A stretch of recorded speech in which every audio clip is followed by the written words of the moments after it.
It's been 10 months since a new management team took over at Apple. People have been working really hard. You can see a lot of cars in the parking lots on nights and the weekends. And because of their hard work, I'm really pleased to report to you today that Apple's back on track.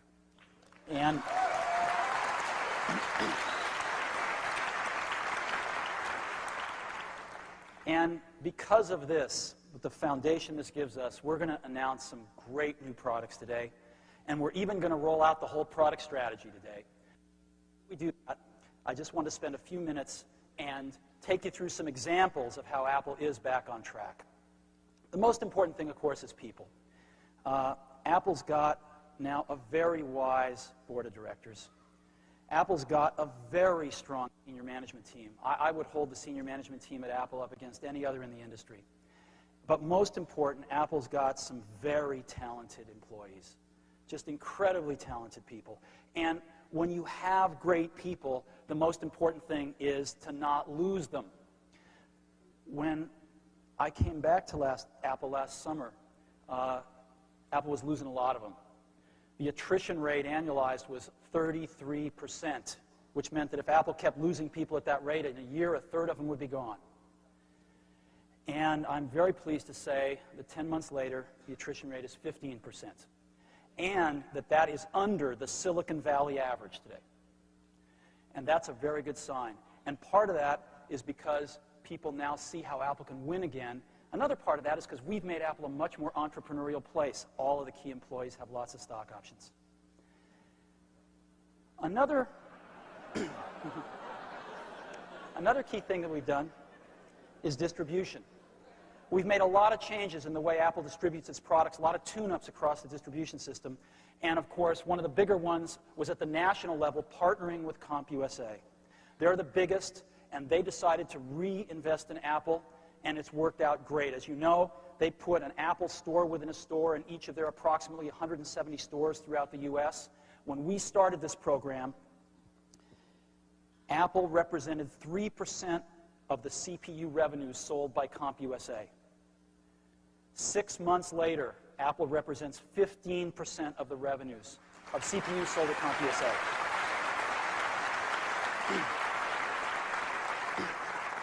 Another area that we can gauge to see Apple's health is the internet, apple.com. How many people are interested in Apple? Now, we've got over 20 million active customers. They might be interested in coming to our website. We have tons of prospective customers who might be interested, a lot of suppliers, a lot of software developers, a lot of competitors. And so this taken together can give us a general thermometer of what is the interest level of people about Apple. And we've invested a lot into the website and a lot into the award-winning Apple Store, which is the gold standard of e-commerce now on the web. And a year ago, we had 1 million hits per day. Now, the average visitor clicks about 5 to 10 times, so that's 100 to 200,000 visitors per day. Today, 9, 10 months later, we have 10 million hits a day on the website. That's 1 to 2 million visitors a day coming to the Apple website. And they're coming because they're interested in Apple. Growth. The quarter that ended December, IDC reported that Apple had a 3.4% market share. The quarter that ended in March, we actually grew our market share 15% to 4%. Now, we're not thrilled with 4% market share, but if we can grow our market share 15% every quarter, we will see it going in the right direction, which it is now. And I think we expect it to rise quite a bit more based on some of the things you're going to see here today, but it is now going in the right direction again. And finance. We have some pretty ambitious plans. We want to develop a lot of great products. We want to market them. It takes money. And our customers need to know that Apple's going to be here 10 years from now. Well, we were able to turn the company around to profitability the first quarter the management team was in place. And the quarter ending December, Apple turned a profit of $47 million. The last quarter, we turned a profit of $55 million. So the company has made over $100 million in the last 6 months in a very turbulent time in the industry when other companies are breaking even or even losing money. And I think that's a great accomplishment for the company. In addition to that, the company is growing cash. We increased the cash to $1.6 billion by adding $100 million in the quarter that ended December. And for the last quarter that ended at the end of March, $200 million more was put in the bank. This is really important.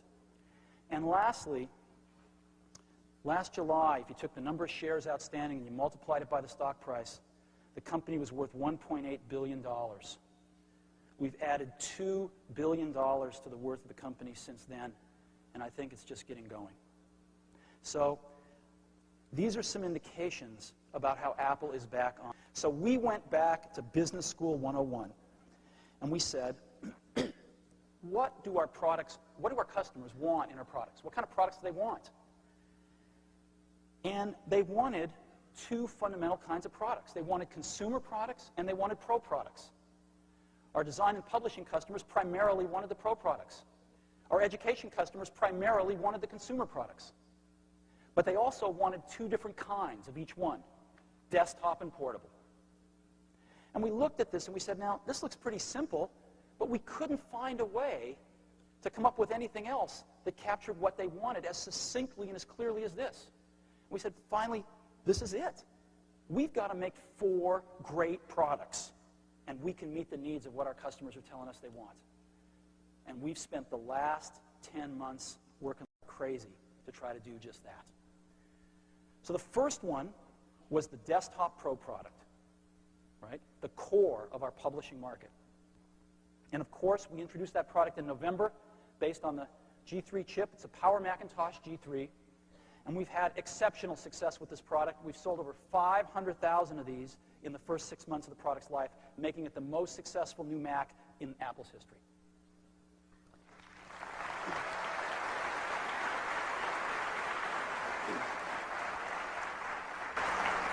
The team did a superb job on this product. It's based, of course, on the PowerPC G3 chip, which is a screamer. Now, its competitor, of course, is the Pentium 2. And what is remarkable, what's hard to fathom, but true here, is that for a given clock rate, a PowerPC chip is twice as fast as a Pentium 2 chip. In other words, a 266 megahertz G3 is twice as fast as a 266 Pentium 2. Or a 266 G3 is equal to about a 500 megahertz Pentium 2. Of course, you can't even make one of those, but if you could, that's what it would be equal to. A 300 megahertz G3 chip is equal to a 600 megahertz Pentium 2. Now, how do we know this? We know this not only by using the systems, but we got the best independent benchmark there is, which is Byte Magazine's Byte Marks. And these are sort of one of the gold standards in the industry of performance. And they publish the results. And here's the results. The blue bars are the 266 and 300 megahertz Pentium 2s, and the bars on fire are the G3s. And they just toast them.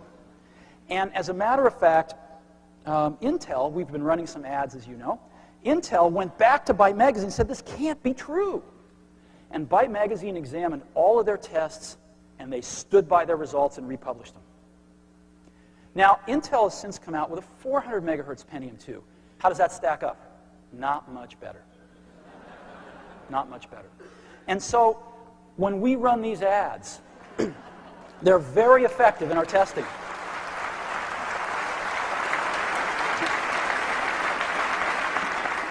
And they're effective because they're true. We are extremely happy today to introduce a totally new PowerBook G3. This thing has been redesigned from the processor to the keycaps, and it is going to set the new gold standard for portables out there. It is hot. It's also very beautiful. This is a side profile here, and this is what it looks like from the back. The back of this thing even is gorgeous. And, oh, one other thing. It eats Pentium notebooks for lunch, too. And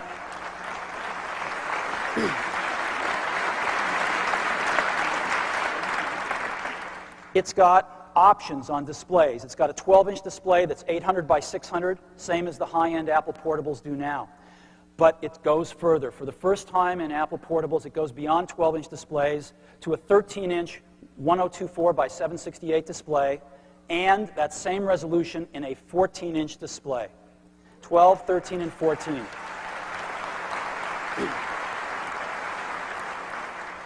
In addition, this thing is incredibly modular. It's built with these two bays. And so you can put one battery or two batteries in. Each battery gives you 3.5 hours of battery life, so you can have up to 7 hours of battery life with two batteries. You can also put in a floppy disk drive, a CD-ROM, a DVD-ROM drive, or a third-party zip drive in there, and the bays are all hot swappable. The batteries are designed with a special feature. Just push a little button. It tells you exactly the state of the battery, whether it's in or out of the computer, and it's got the best keyboard of any portable we know of out there.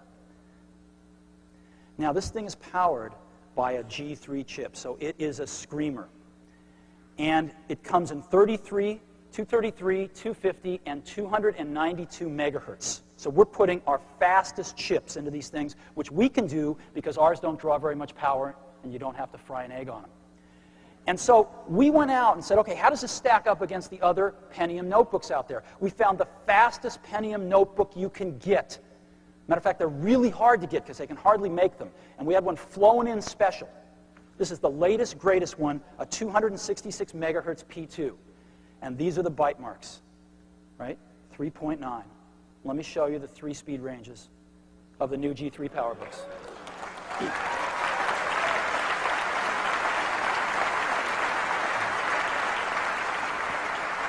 So I'd like to invite Phil Schiller, our Vice President of Worldwide Product Marketing, on the stage to help me with some demos.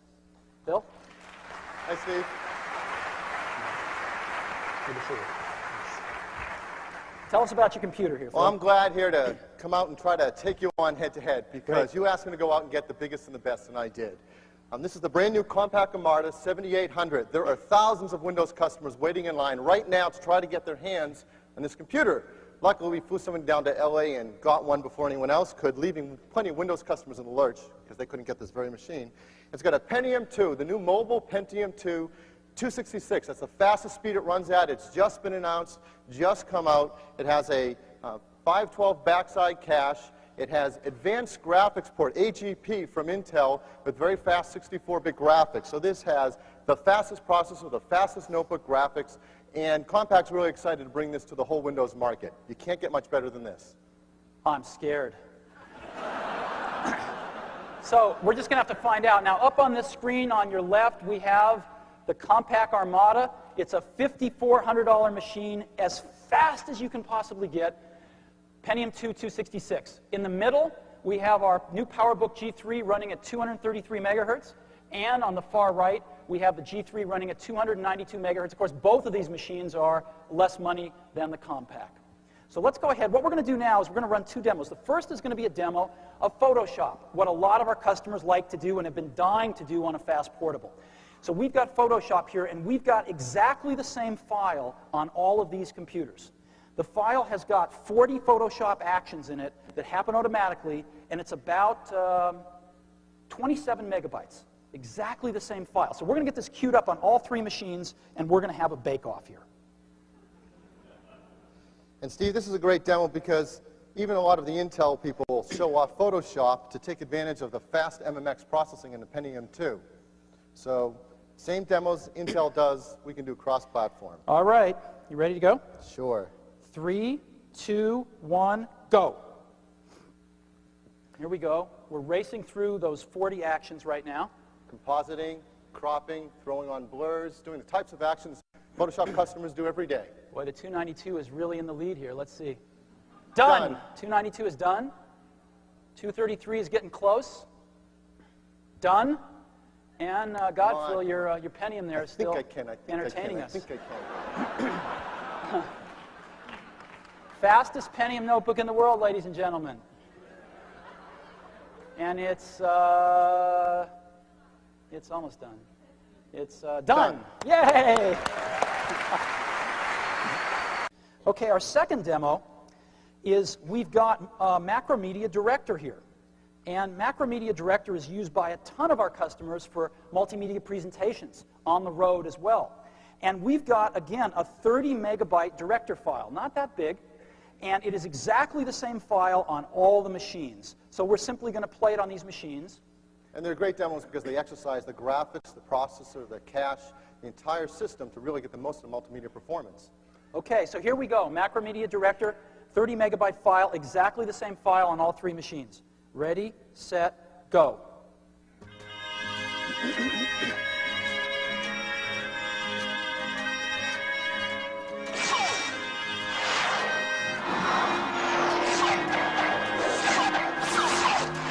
Come on.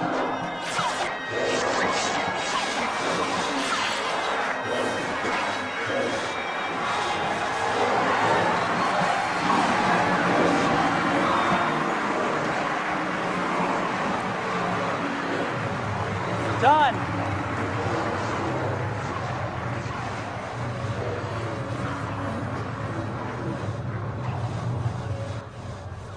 Done.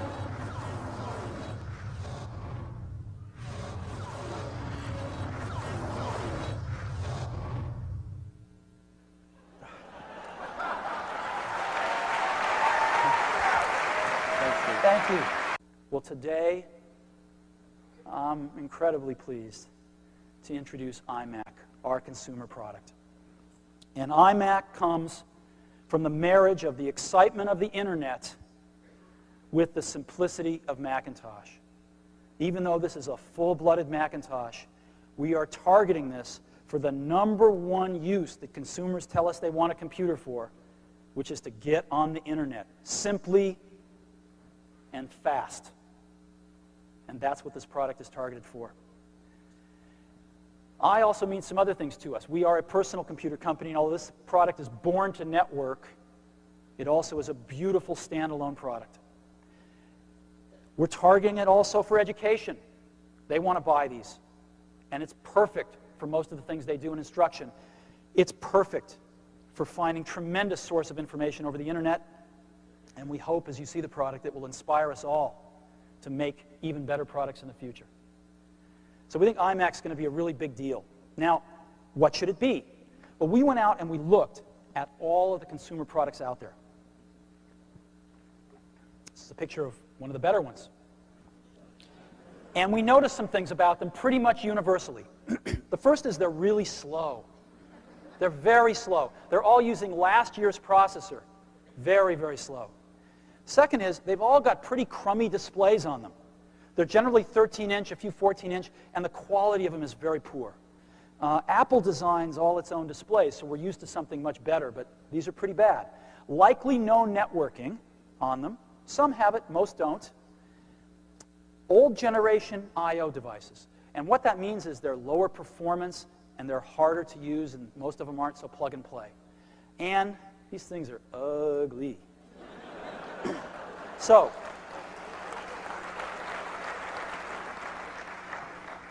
let me tell you about iMac. We decided to make this thing fast. So we decided to put in a G3 processor running at 233 megahertz. We debated this quite a bit because there were cheaper, slower things we could have used, and we said, no, this has got to be the computer that we want on our desk too. A G3 running at 233, and we didn't forget the cache. It's got a 0.5 megabyte L2 backside cache on it. This thing screams, as you'll see in a minute. On displays, we said, what is the largest display that you'd ever want in one of these in a consumer computer? And the answer to us was a 15-inch display running at 1024 by 768. Let's go ahead and build in the best in every product. And let's have our display engineers engineer it, and it's gorgeous. It is an Apple quality display that we are very proud of. Let's go ahead and put a lot of memory in this thing. 32 megabytes standard. It's expandable to 128. 4 gigabyte disk drive, 24x CD-ROM. And let's build in a lot of communications. This thing's got 100 megabit Ethernet as standard.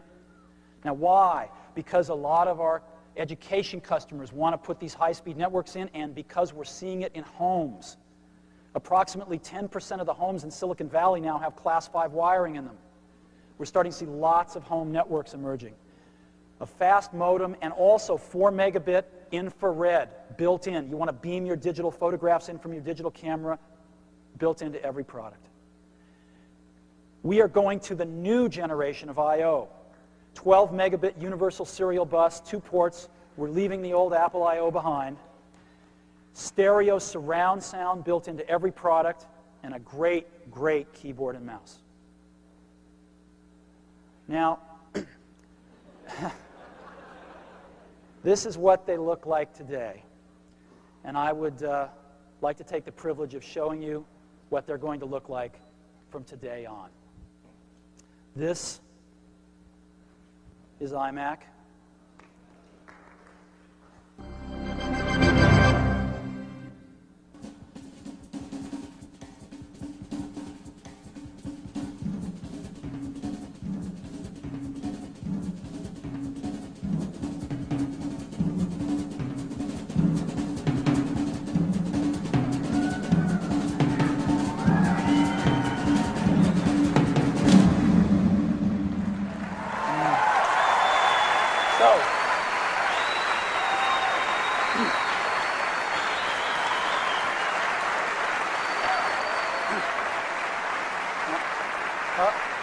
Can you go back there and do that again? Go back and come back.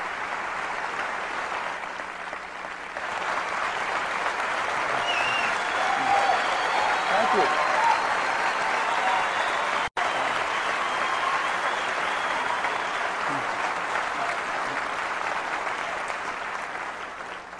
So if I can get this screen switched over, we've got a wireless camera here, and I'd like to show you what this thing looks like. Come on in. You've got to see this thing in person, but I'll do the best I can with video. This is iMac. The whole thing is translucent. You can see into it. It's so cool. We've got stereo speakers on the front. We've got infrared right up here. We've got the CD-ROM drive right in the middle. We've got dual stereo headphone jacks. We've got the coolest mouse on the planet right here. Come on around. All of the connectors are inside one beautiful little door here, the Ethernet, the USB stuff. Around the back, we've got a really great handle here. The back of this thing looks better than the front of the other guys, by the way. And then around the side. So let's take one more swing around it so you can see. This is what it looks like. And again, you've got to see one of these things in person. Great.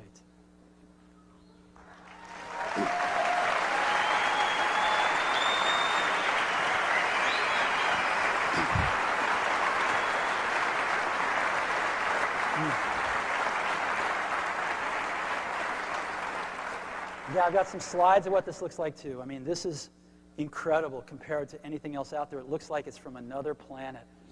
And a good planet. A planet with better designers. Look at this keyboard.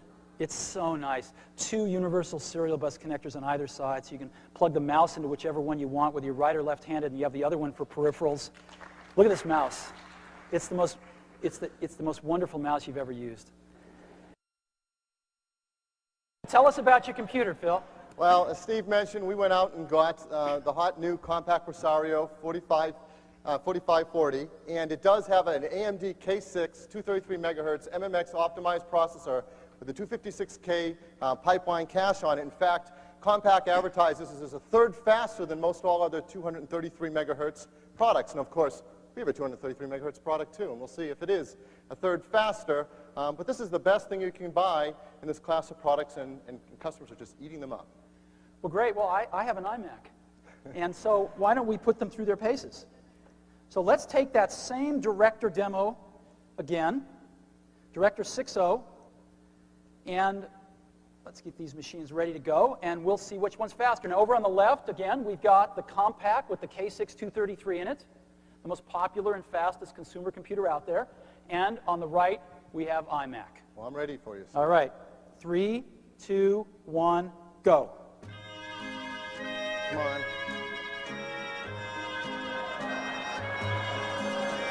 It's playing. It's playing.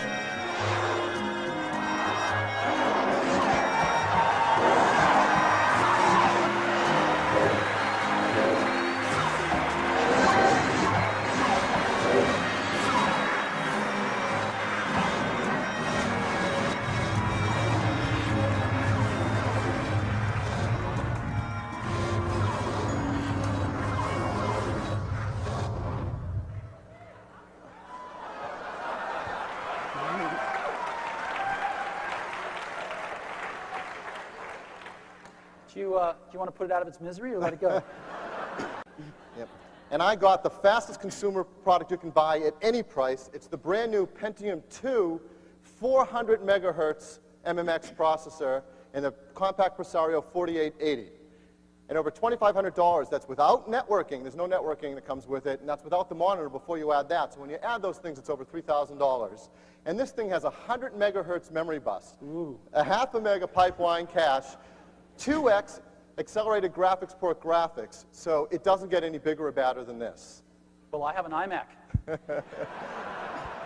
So we've got the consumer K6233, the fastest, meanest, baddest Pentium 2 you can buy, 400 megahertz, and iMac. All right, Phil. 3, 2, 1, go.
Thank you, Phil. Thank you.